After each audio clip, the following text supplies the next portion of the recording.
একটু মাথাটা ঠান্ডা করে ভাবো। আমি বুঝতে পারছি না তুমি এরকম একটা প্রস্তাবের পক্ষে কি করে কথা বলছো। কারণ আমি চাই নীরু আমেরিকায় যাক, সাথে রোদেলাকেও নিয়ে যাক। রোদেলা আমেরিকায় পড়াশোনা করুক।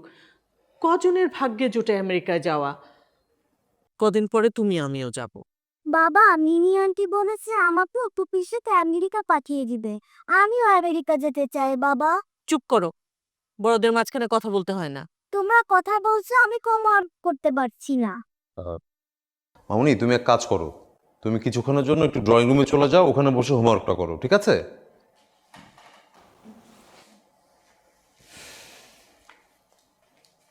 তোমার চাকরিও চলে গেছে, অভাব আর অভাব। তোমার বাবার অসুস্থতার সময় অফিস থেকে যে লোন নিয়েছো সেটাও তো শোধ করতে হবে।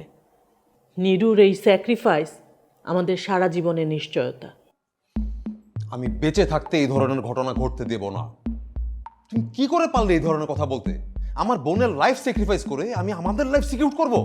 তাই তুমি এখন আমার চোখের সামনে থেকে দূর হয়ে যাও, যাও। আর ওই মহিলার নাম জানো কি? মিনি ভাবি। ওই মহিলা যেন আর কোনোদিন আমার বাড়িতে না আসে, আমি বলে দিলাম।